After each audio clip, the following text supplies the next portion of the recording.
On tap for today, I have a possibly defective nano KVM switch. I have a follow-up from Chevy about that's the Microsoft Edge tab, MSN tab in Microsoft Edge. And I have a follow-up from Martin Hogg about the flash drive. So let's see where this goes. And will we actually get squirreled and not DougBot said, not "Hey, deal is with this thing any of on?" those? Yeah, I don't know. I saw a speaker bot confirmation there because I saw the audio indicator. Now I'm going to listen to my own voice. Yes, I have audio confirmation. So there. And I see that Chevy is here. And I see that Martin is here. Um, Brian Lightfoot, I do think I know what's going on with the email that you sent me, but since you threatened me within an inch of my life to not treat it as an important question, I don't know that we'll get to that. But I do think I know what's going on there. Okay, so let's start on the chance that Carrie Holzman might be watching live. Oh, wow. How about that? Charlie Purdy with a $20. On the chance that Carrie Holzman might be watching live, I'll give an introduction to what's going on with this nano KVM. I thought that I might go back and watch his video over it, but it probably stretches out over multiple videos. I don't think he ever ran into this issue, so I think it's probably a defective device, but I don't know. Let's go deal with Charlie Purdy. Wow, look at you, the man. Let's come over here, and while we do that, everybody, let's dance to the music. That's reference to the trailer. There's a link in the description of this video for the trailer. I used to do I was involved in those. I went to those conventions. I took the lessons. I had a dance partner. However, we didn't get very far in West Coast swing. That was West Coast swing. She liked East Coast swing, where we do lifts and I mean, I threw her over my shoulder and all that kind of stuff. Oh, look at that. Another one. How about that? Okay, so let's get the business done here. So Charlie Purdy, so move the decimal place over two places to the right. So you've got $40. So we'll do 40 and then two more digits and then at symbol Charlie. And then hit the button called money. It's on my stream deck, says money, and that awards the 4,000 points to Charlie Purdy. Awesome, thank you. And so I'm going to go show you this nano KVM device and how I have it hooked up. I did not really get my scene here. I'm going to go do the, what do you call it? Lapel mic.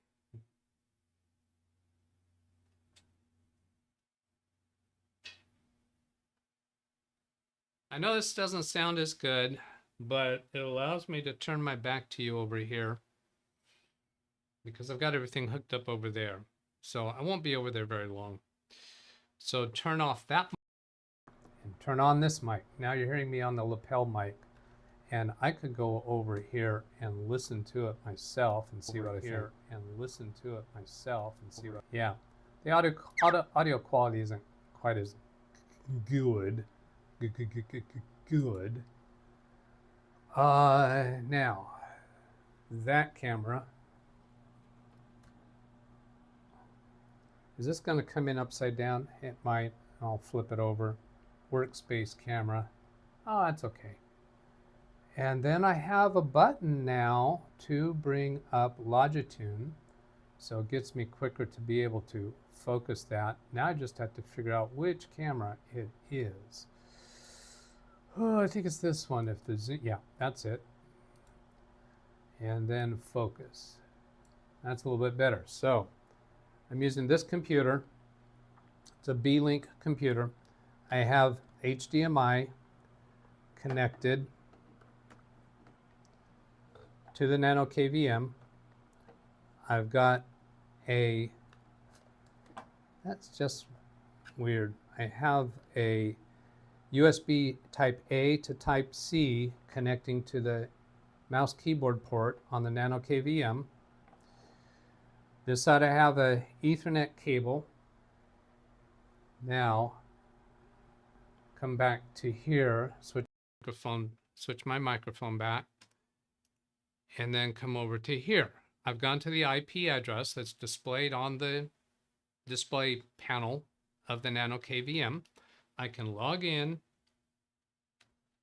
and it forces you to have make your own password, which I've done that.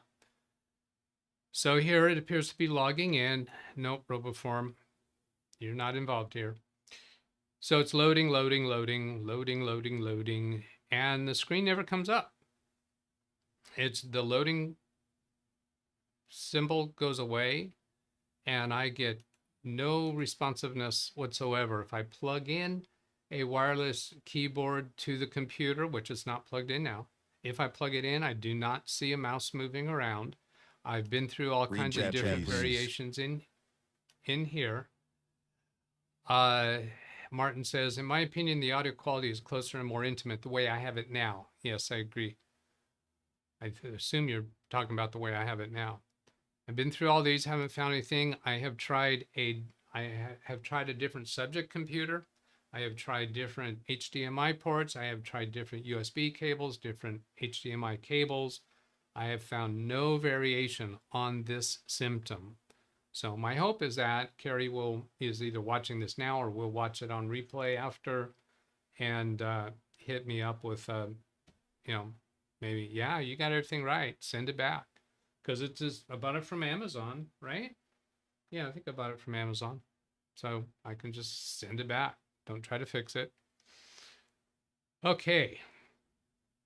Chevy is laughing at Brian about something. So what's up with that? What's going on over here?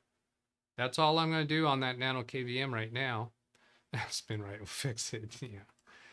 Yes, I've tried a different browser. I've tried incognito. I've tried a different subject computer. So I've tried it from Big Beast. I've tried it from Baby Beast. I've tried it from incognito browser. Now I have not tried it from Microsoft Edge. So I'll go ahead and try that. 192.168.1.165. If I remember the number right. Yes, that's right, because it's giving me the logon prompt. If I was the wrong IP address, I wouldn't get the login prompt. Admin, and then my super secret password. What was it again? Oh yeah. There we go. My money says it's going to be the same thing,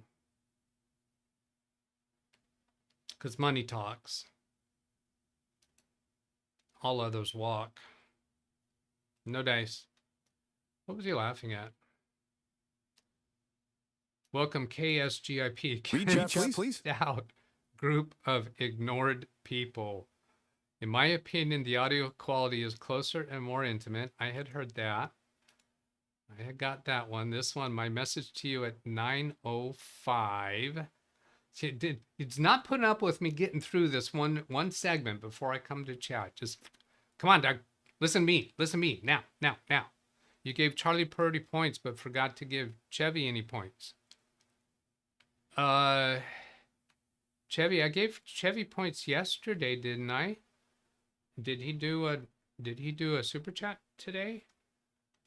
What are the points that I owe Chevy? And please do tell me that I missed somebody's points. Oh, those are two separate people. Oh, I did that wrong. Oh, thank you for pointing that out. So I gave, I did that super wrong. It's moved the decimal place over twice per person. So I'm sorry, Charlie, I gave you too much. So I have to do 2,000 minus 2,000. Take away, so sorry, at Charlie. The Indian giver. Doug's an Indian giver. He giveth and he taketh away. Did I hit the right button? I think I did. To take that away, 2,000 away from Charlie. And then, so Chevy, I need, see, they both begin with CH. I don't go past 2 letters. That's all you're allowed. If I get the 2 first letters of the name correct, then I score. I get points for that. 2000 for Chevy is the one that I owe, right?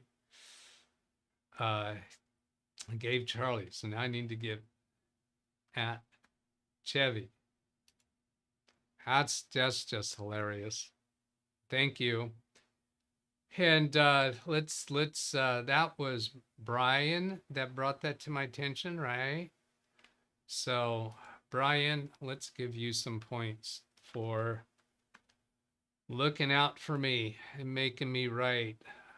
I don't have an actual category for that, but that's just subjective. That's discretionary. I'm the game maker. I'm the boss. If I want to give points, I'll give points. Points set at the discretion of the creator. That's absolutely right. If there's any fans of Hunger Games, as I am, I've read all the books. I've watched all the movies. I enjoy Hunger Games. The game makers, they can change the rules on a whim. Alice Jones loves the Hunger Games. Yeah. That got me totally enthralled with what's her name? The girl that plays the lead character. Anyway, I just kind of really fell for her through that. Okay, so I finished with the nano KVM. Now let's go talk about Jennifer Lawrence. That's right. You see here, I've actually got two remote desktop. That one is from Edge, and this one over here is from Chrome. You can do that. You can do that with the nano KVMs. Well, apparently, duh, because I'm doing it. Now, let's get into the feedback that I got from, here's one from Chevy. So I'm going to hit the video link and I'll click reply on this, paste that link, hit the thumbs up and the heart. So this was in response to the Microsoft Edge MSN.com tab that will not close. Click on the X, it will not close. It's not an Edge. Microsoft Edge will close. The entire browser will close. So he's given me a whole bunch of information. It's not really, they're just kind of a lot of stuff that he threw at me, hoping, I guess, that something here will make sense. So he tried going into privacy and security, view permissions and data stored across devices, because that's what I suggested yesterday. And when you searched MSN within the configuration for websites within that browser, MSN was not found. So there's been no specific permissions or rights, and not even any cookies existing. And MSN tab was still open at that time. Then new edit 1, I didn't quite understand what that is. Okay, he clicked the OK button a couple times, I guess. In task tried, resulted tab became blank. So he did an in task and the tab became blank. What I think happened there that you done wrong is that you found an item, and I didn't mention this yesterday, but you found an item within the browser. Let me get to Chrome browser. Well, I have Edge open too. You found a tab within Edge that you thought was the right one, but there are some elements in here that could be contained within that tab. And so if you ended task on one of these, it might have been sufficient to make that tab blank and black, but not actually close the tab, because the actual tab itself is one of the other items in here, and it might not be showing any percentage value. So that might be why ending that task didn't close that whole tab, because you only closed content of that tab. So try closing some other items within Edge. Now also, you'd be best to do this with all the other tabs in Edge closed, so you have fewer things to look through. Now another thing that we haven't discussed yet is Does MSN.com auto launch with Edge? Meaning every time you open Edge, does the MSN.com open up? So to find that, go to the ellipsis menu. That's what is horizontal 3 dots. That's an ellipsis. Settings, and then go to Start, Home, and New Page.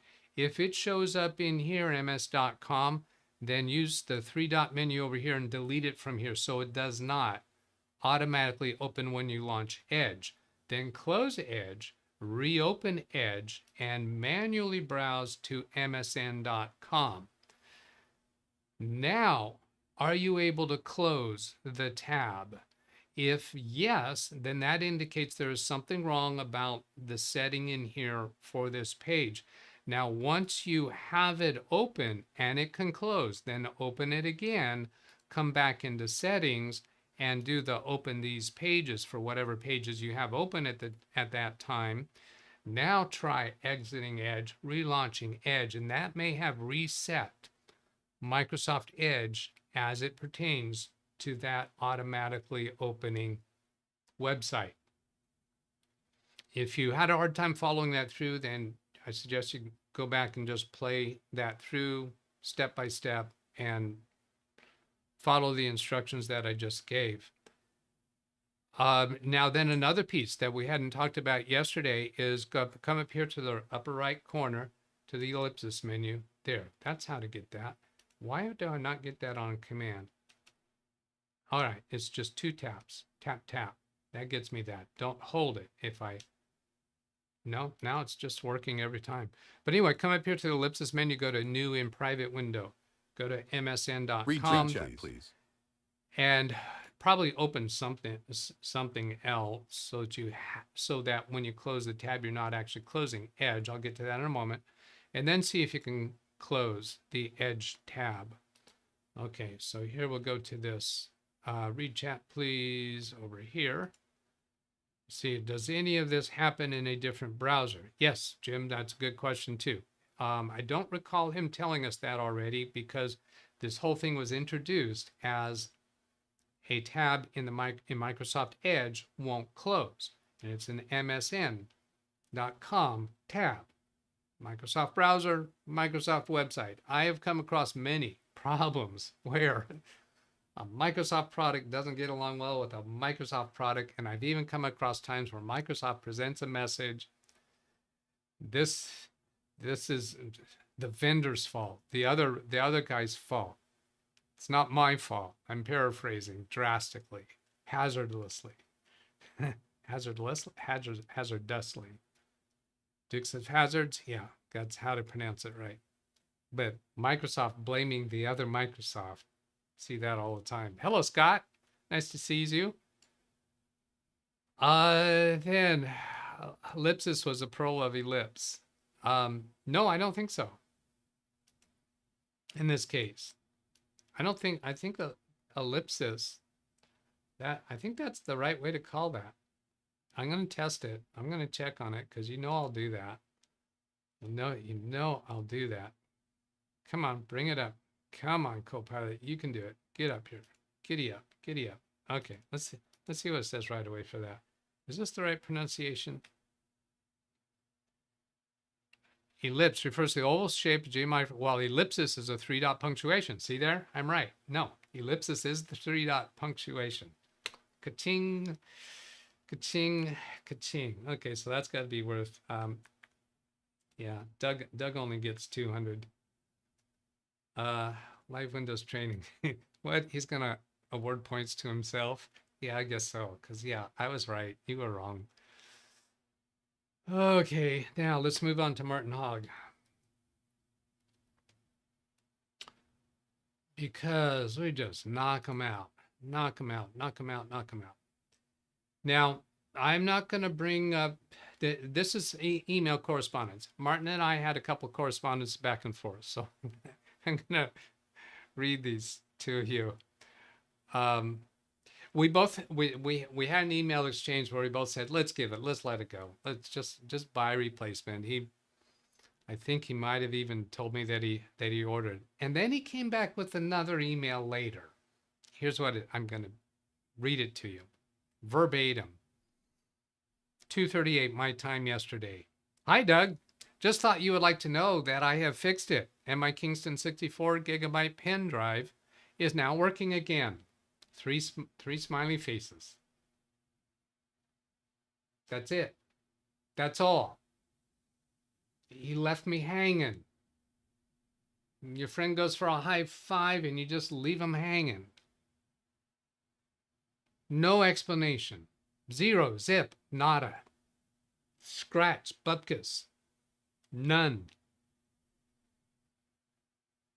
So I respond. I reply. Are you not going to tell me how you fixed it? That's a very verbatim quote. It's exactly what I said. No, hi, Martin. No, thanks, Doug. Just, are you not going to tell me how you fixed it? Question mark. Symbol. Then he replies. See, when did I do that? I sent that to him at 4:43 p.m. my time. And then 3:39 a.m. my time. Thanks for your interest, Doug. I used Device Manager, right-clicked on the drive, Properties, Volumes, Populate. Sent from my iPhone. Sent from his iPhone, not mine. He can't send messages from my iPhone. He used to be able to do that. I turned that off so that he can't do that anymore. What? What did Doug just say? Some people are going to accuse me of having too much coffee. This not one cup yet.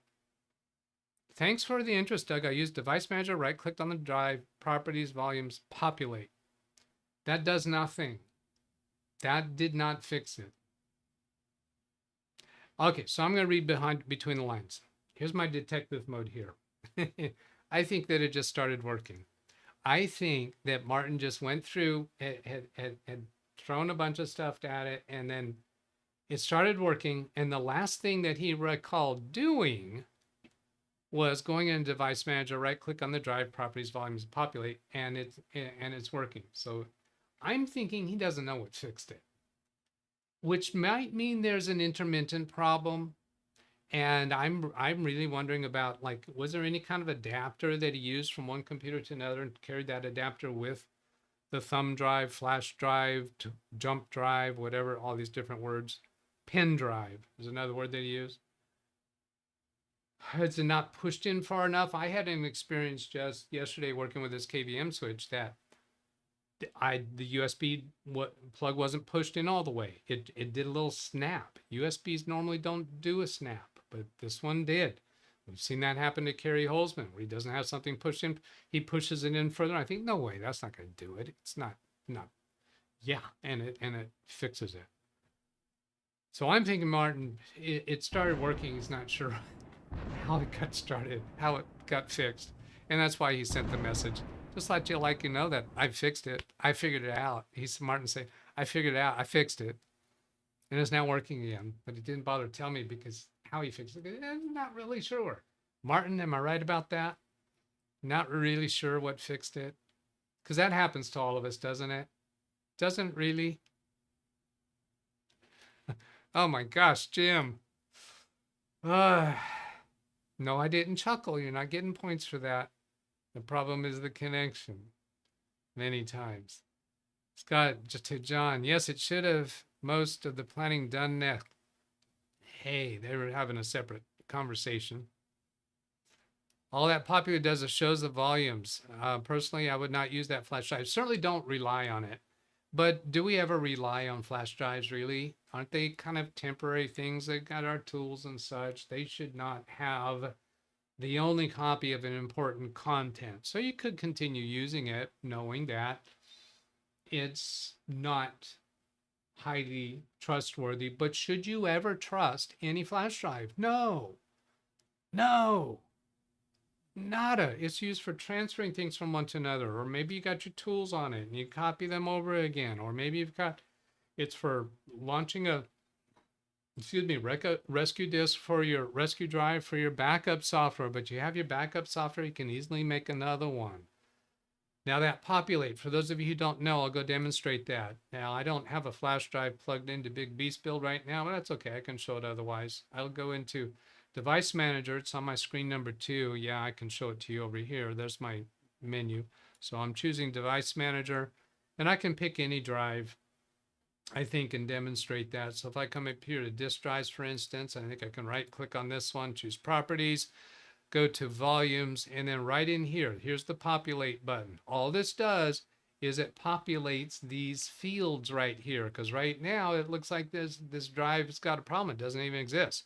If I click populate, it's going to populate these fields with information. That's all he says he did to fix it. I think it's just, I don't think he really knows what fixed it. Oh, I'd be satisfied, Martin, if you'd simply confirm that, that you're really not sure what fixed it.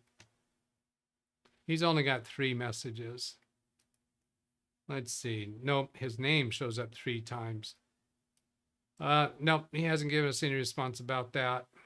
Has Chevy given us any other feedback? Oops. Shay. Not right, not right. 43. Chevy's got 43 messages today. So I'm going to go look at those over here. Channel activity. And over here.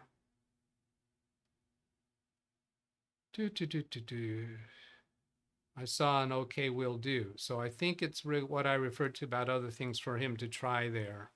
He hasn't really told us anything about whether he has tried any of those. By the way, every time you do these points, that keeps you active in chat. So that keeps your 50 points per minute accumulating. You don't have to put something in chat every minute. As long as you're active at least once during each 5-minute period of time, that keeps your 50 points per minute. Even if you're just asking to see how many points you have. And that is engagement. So still the algorithm likes that. Is there anything? I'll go get to this read chat.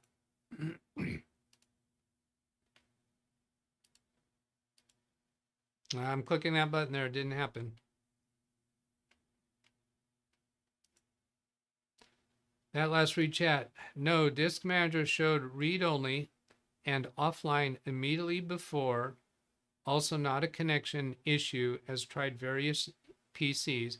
If you have a USB drive that somehow is not, it needs an extra oomph in every single USB port, then switching from one computer to another doesn't answer a potential connection issue. Also, there could be something going on inside the connectors where the contacts are within the USB drive. I mean, even if there was a piece of debris in there that finally got dislodged, that would still be considered a connection issue. So simply going to other PCs does not eliminate the possibility of a connection issue. Disk Manager reported as read-only. Now that could be as due to, if there is a connection issue, it could have made the connection not stable or reliable enough. The computer recognized that and therefore treated that drive as read-only.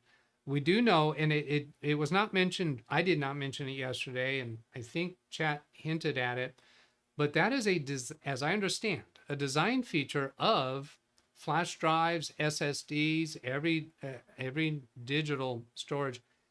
It's a feature of it. If it becomes unreliable, that it switches to read-only mode. Now, I don't know if that's a designation, how much of that is controlled by the computer, how much of that is controlled by the drive itself. I think it's mostly the drive itself, that somehow in its firmware, it shifts to read-only mode. Now, if it does that dynamically, and if there is something like some kind of very, very minute inconsistent connection among its electrical connect, I know I'm reaching. That it dynamically senses it doesn't have a stable connection, so it's going to be read-only so that you can get stuff off of it. Thinking there's a problem, Houston, we have a problem, And then you plug it in another time and it doesn't sense that problem, and now it's just going to function. Maybe, I don't know. What is Martin doing populate did not fix it. No, absolutely not. Disk Manager showed read only and offline immediately before it started working. Also not a connection issue. Tried various PCs. No, I reject that as clearing a connection issue. He will try the offline or incognito. I think he'd used this yesterday. He's saying he's going to try it later when he's not watching the stream. But Martin, are you going to tell me you're not sure what fixed it? Just, I'll walk away from it. Just tell me that you're not sure what fixed it. Because populate, no, that did not do it. Do not buy that. Is he giving me anything more? No, not yet. Read chat, please. Not yet. Please. Ran Israel. Alice Jones question. I vaguely recalled you covered this before. Let's go find that. Let's see. Nope, I need to do just that much. Control C, Control F. And then I'll go from the bottom up. Greg gives an article. Have you looked at? Nope, that's not from her. That's not from her. Well, that is from her, but it's not the question. Just Windows Defender.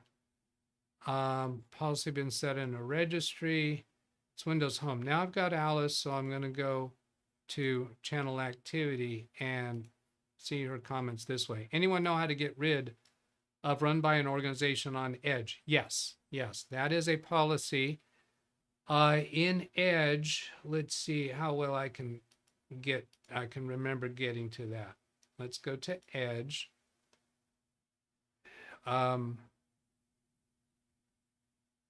Yeah, that's Edge. Yeah, Microsoft Edge, settings. Oh, privacy, security services, security, and manage enhanced security. Maybe in here, manage secure site. There's a place in here where there is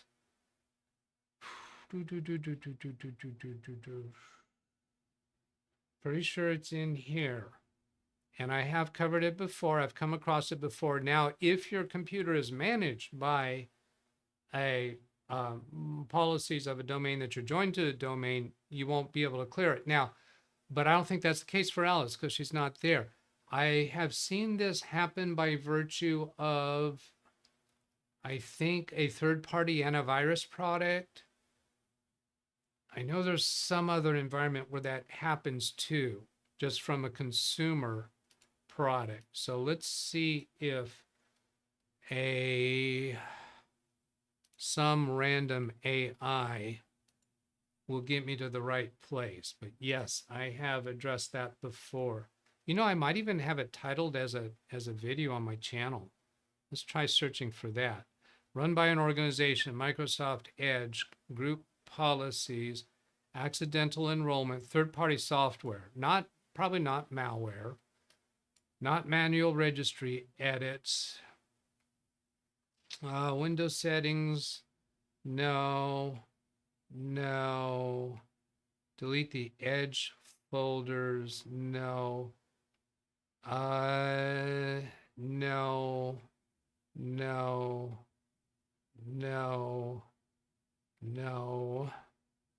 Extensions, possibly, but I don't think so. Scan for malware, when not to remove it. None of that makes sense. None of that is what I'm thinking. So let's go to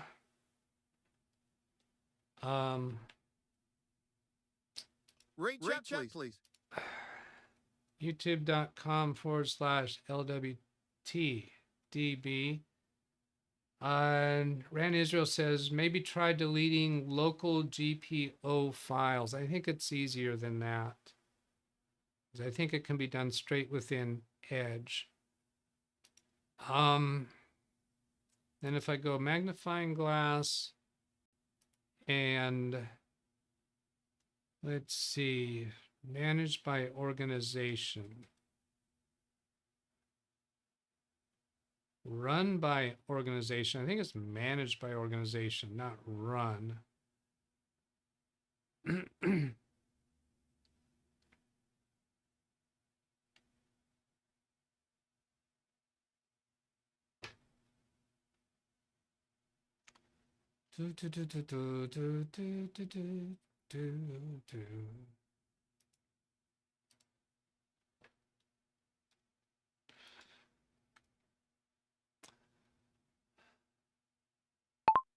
I am remembering a place in settings for Microsoft Edge where you can delete policies that have been set for Microsoft Edge. Period. Can you tell me where that is? Don't have to put a question mark at the end of that. Edge policy. Oh, yes, yes, yes, yes. Absolutely. That's it. That's it. You can't find it with just going into settings. All the policies that are currently applied. So within Edge, let's do this. There we go. This is familiar. You use that as a URL, edge://policy. Here we go. Policy values. I don't have any policies set. If you do have a policy set, my recollection is you can delete it from within here. So Alice, are you able to go check that now? Just go to a new tab on Microsoft Edge, put in this right here. I'll put that into chat for your convenience.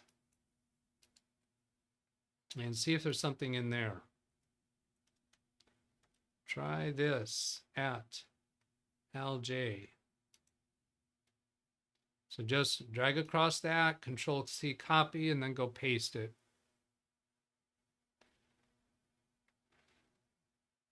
Yeah, Greg M came up with that too.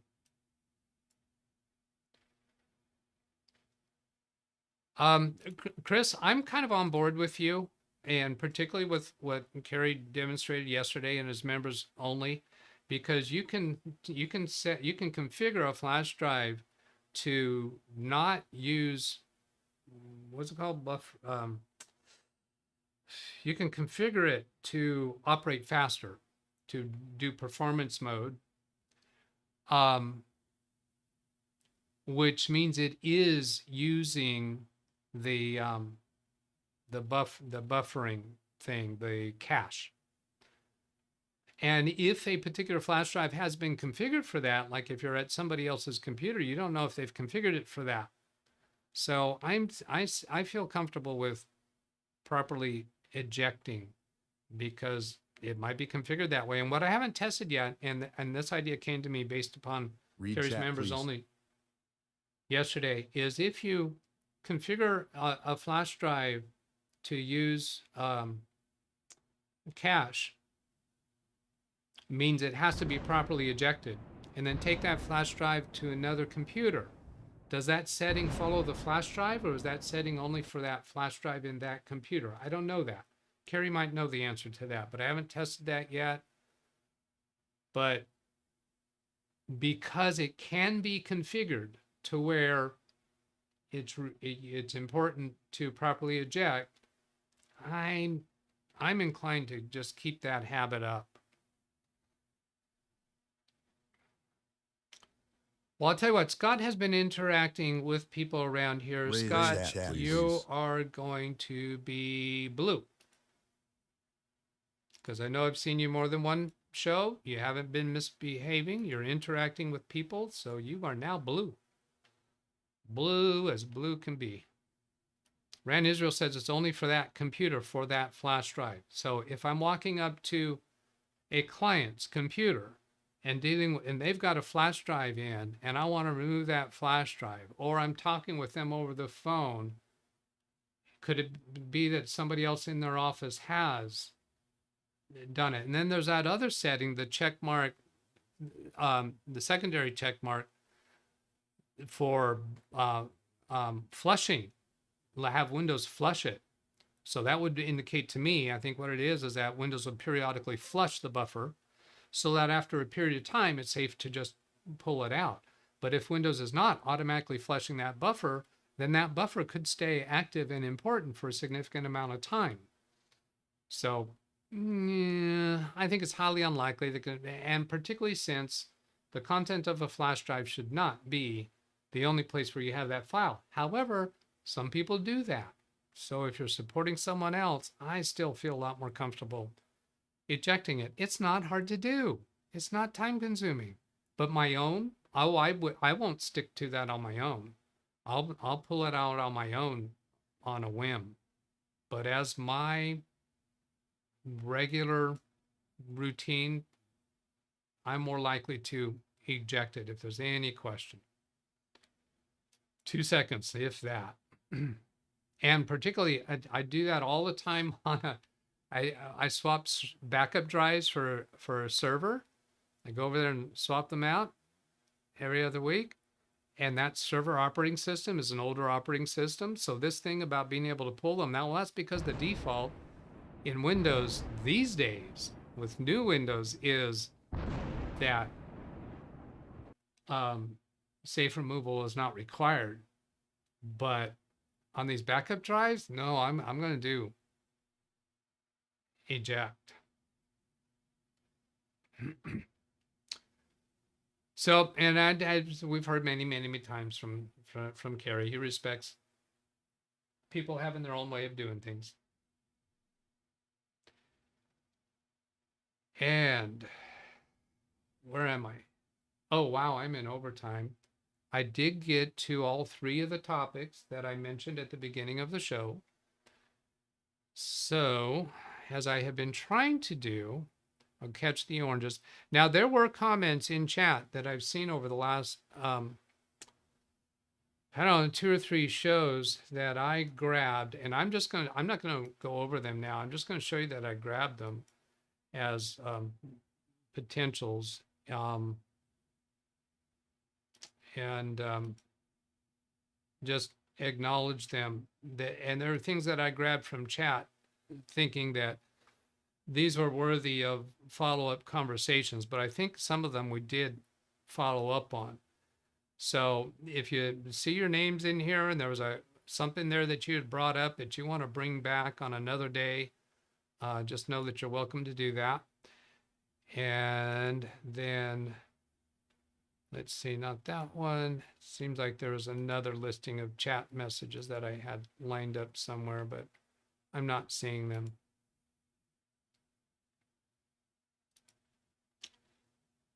So move along, Doug. Nothing to see here.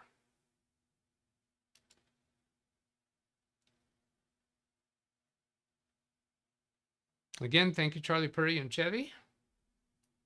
Awesome. Now let's get from the beginning. Orange. Chris Garrett, Brian Lightfoot. Got those 2. Looking for more oranges. Don't scroll, Doug.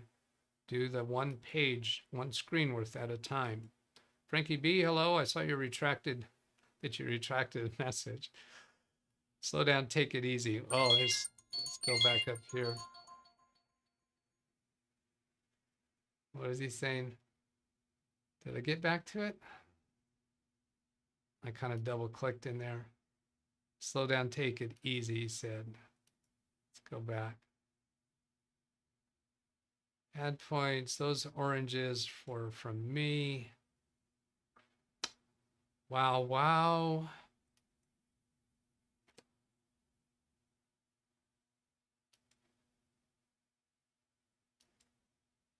Orange. Doug, Scott, and I both live in Wisconsin. Oh, how about that? Been to Wisconsin for Oshkosh EAA AirVenture. Well, not AirVenture. I went to the Oshkosh grounds for leadership conference. Has this got something to do with that policies issue and Edge? Your browser is managed by your organization. Yeah, Yeah, and you see this up at the top. So that's probably what she's seeing. When she goes into anything in settings, when she goes into settings and browse, you're seeing this at the top.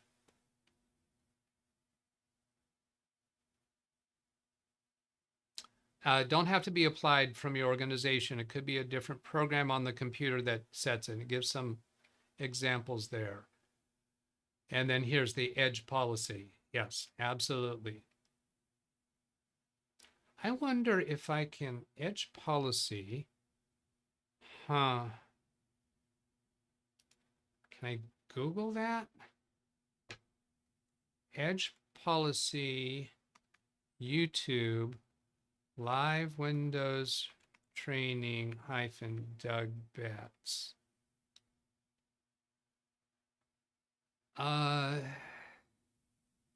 This one doesn't have the word edge.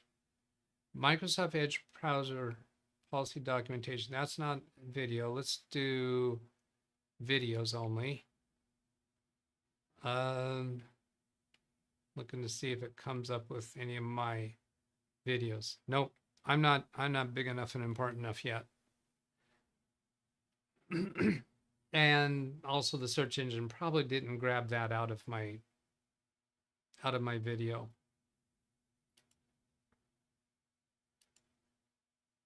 Trying to catch the oranges, then I got to get out of here. It's Windows 10 Home, and they are using Windows Defender. Who are you talking about? Several USB drives go like that because the NAND chip. Yeah, that's one of the things I was saying in chat yesterday. Somebody, maybe, I think it was Greg, saying he's had, I've never seen it. I've never seen any digital media go to read only. He says he's had several of them. Yeah, let's tell Alice about that. And here's another article, same idea.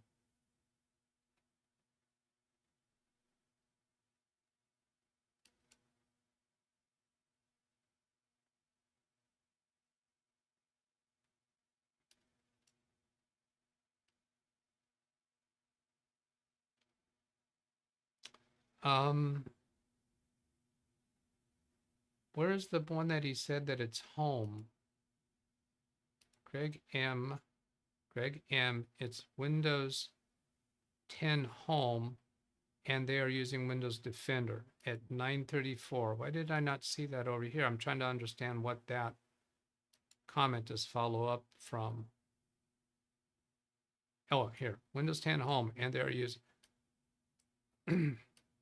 So I guess it's on Windows 10 Home that he's experienced this NAND chip failing, but I don't see how that could be a Windows 10 Home.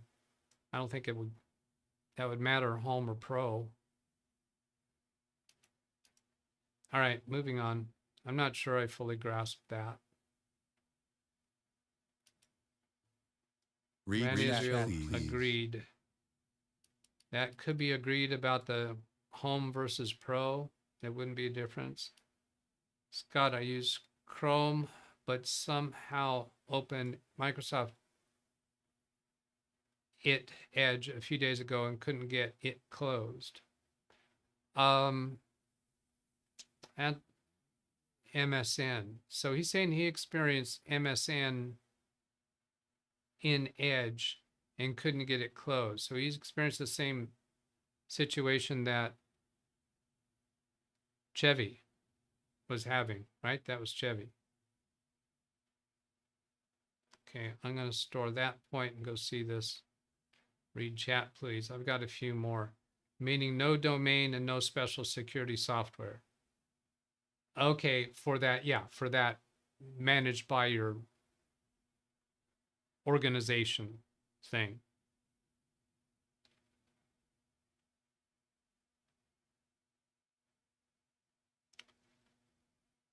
I am on the page. Do I have a headache? No, I'm good. I'm having a really, really good non-headache day. Very nice for something. Jess Kirk, my message at 9:10 a.m. your time. Let's go see his whole series of messages. Check out this video by Doug.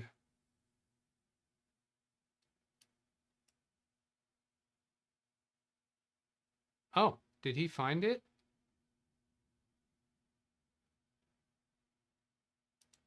Manage fixed by your organization. You found it. Slam dunk version, because it's 2 minutes and 43 seconds. I wonder if I'll get a copyright strike if I play this out loud. Browser is managed by his organization. Myself in the chat room worked on trying to find a solution for this, which we did. Okay, I'm going to start at the beginning. Wow, it's gone. Yeah, you fixed it. I'm so happy. You fixed it, Bobby. Tim Cruz on the upper right corner of this Zoom session on Saturday, February 3rd, 2024, presented the problem he was having with his computer. Okay. Oh, wow, it's gone. Yeah, I realized you weren't hearing the audio, so here I'm doing it again. And do I need to? No, I don't need to mute that. All right, here we go again. Oh, wow, it's gone. Yeah, you fixed it. I'm so happy. You fixed it, Bobby. Tim Cruz on the upper right corner of this Zoom session on Saturday, February 3rd, 2024, presented a problem he was having with his computer, where it shows in Microsoft Edge settings screens that his browser is managed by his organization. Myself in the chat room worked on trying to find a solution for this, which we did. We want to take a look at edge://policy to see what policies Edge tells us are set, and we see this default notifications setting. I suspect somewhere along the line, maybe he used a third-party program that made this change to default notifications in Edge, perhaps to improve security. But this was not set by the organization that he works for because this is his home computer. There is no organization involved. He is the administrator of his own computer. With Windows key R and then type WinVer, we see that this is Windows 11 Home, which does not have GP Edit available. I go to look to see if the group policy editor has been installed on this Windows Home computer, because you can do that. And I find when I search for GP Edit, it is not showing up. Then I go to the Windows folder into System32, then navigate to the Group Policy folder, and I find there are no group policies stored in there. That's where GP Edit stores its settings that are created in GP Edit. Then I go into the registry, and we maneuver to HKey Local Machine, Software, Policies, expand the Policies section, go to the Microsoft key, then Edge, and we see there is a policy set here in the registry for Microsoft Edge, and it's called Default Notifications. Before deleting it, I make an export of that registry key so that in case this doesn't work out right, I can restore that registry key. I like to put these files on the root of the C drive, starting with reg-, and then I put the name of the key. This default notifications has a value of 2. I haven't even looked up to see what that does. I delete that registry key, and I check to see that the browser is still showing that the browser is managed by your organization. Then we restart the computer. Yeah, and I don't see that managed by your organization message. Oh, wow, it's gone. Yeah, you fixed it. I'm so happy. You fixed it, Bobby.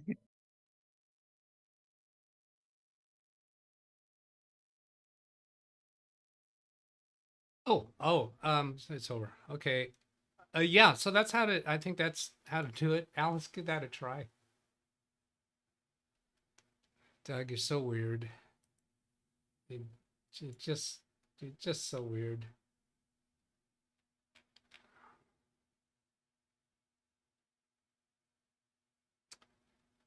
Oh, Greg, yeah, he's explained. Alice said it was Windows 10 Home and Windows Defend. When I suggested that it might have been in third-party antivirus, doesn't matter what created it. Just go delete that registry key. And obviously, I was forgetting entirely that you'd fix it from registry. But from Edge policies, you can see that it is a policy. Then you got to go to the registry to delete it. Jesse, thank you. Let's see, what's that? Gosh, busy week. All right, I'm way over time. I gotta go. It's just this is not a good graceful way to end the show. But yeah, there's the email address. Hey, I don't think I have any redirect today because I didn't find anything to redirect to. And this is gonna be a short ending. Goodbye. Have a great day. Catch you later. Goodbye.